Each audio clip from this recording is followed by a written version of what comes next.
Hello bachon, let's see this question. The question says, which of the following is an additional advantage of hormone releasing IUD? तो question हमसे पूछ रहा है कि जो hormone releasing IUDs होते हैं उनका एक एडिशनल एडवांटेज, ये जो चार ऑप्शन हमें दिए हैं इनमें से कौन सा हो सकता है। तो क्वेश्चन के लिए जो हमारा की कॉन्सेप्ट रहेगा, it is going to be hormone releasing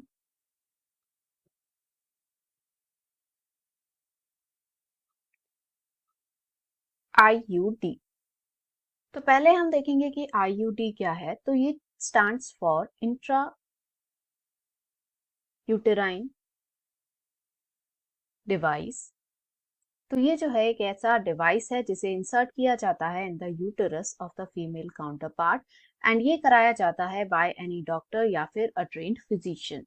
तो आईयूडी जो है ये दो टाइप्स के हो सकते हैं basically, depending on what they release. तो ये कॉपर रिलीजिंग भी हो सकते हैं या फिर ये हार्मोन रिलीजिंग भी हो सकते हैं। दोनों को हम एक एक करके देखते हैं। तो जो कॉपर रिलीजिंग आईयूडी है उसका नाम है CUT, full form copper T.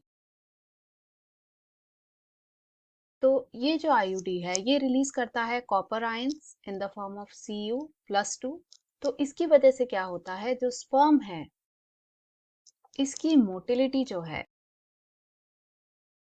यानी द एबिलिटी टू मूव, ये डिक्रीज हो जाती है, एंड जो उसकी फर्टिलाइजेशन करने की एबिलिटी है यानी एक एग के साथ फ्यूज होने की एबिलिटी है वो भी डिक्रीज हो जाती है। तो इन दोनों को डिक्रीज करके ये प्रेगनेंसी के चांसेस को कम कर देता है। जो हार्मोन रिलीजिंग आईयूडीज होते हैं इनका फंक्शन होता है कि ये यूटेरस में जो एनवायरनमेंट है इसे हॉस्टाइल बना देते हैं यानी अनफेवरेबल बना देते हैं for the sperm and egg, यानी इनका सर्वाइवल जो है ये यूटेरस में पॉसिबल नहीं हो पाता। एंड इन केस अगर फर्टिलाइजेशन हो जाता है तो भी इनका जो इम्प्लांटेशन है वो भी पॉसिबल नहीं हो पाता है, बिकॉज यूटेरस जो है बिल्कुल भी फेवरेबल नहीं है। दूसरी बात, जो सर्विक्स है इसमें जो म्यूकस प्रेजेंट होता है ये हॉर्मोन्स उसे थिक बना देते हैं। तो इसकी वजह से जो स्पर्म है इसकी जो एंट्री है ये नहीं हो पाती।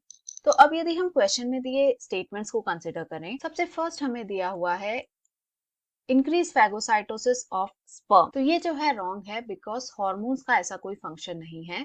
सेकेंड हमें दिया है suppress sperm motility and fertilising capacity of sperm. तो ये भी रॉन्ग है, बिकॉज ये जो फीचर है ये जो कॉपर रिलीजिंग आईयूडी है जैसे कॉपर टी, इसका फंक्शन है जैसे हम यहाँ देख सकते हैं, यानी ये जो है ये भी रॉन्ग है। थर्ड हमें दिया है they make the uterus unsuitable for implantation and cervix hostile to the sperm. तो ये जो है बिल्कुल करेक्ट है, जैसा हम यहाँ देख सकते हैं कि जो यूटेरस है इसका एनवायरनमेंट हॉस्टाइल हो जाता है तो इम्प्लांटेशन नहीं हो पाता, एंड जो सर्विक्स है इसका म्यूकस थिक हो जाने की वजह से स्पर्म की एंट्री नहीं हो जाती, यानी ये भी हॉस्टाइल बन जाता है for the sperm since it can not enter. तो ये जो ऑप्शन है दिस इज करेक्ट।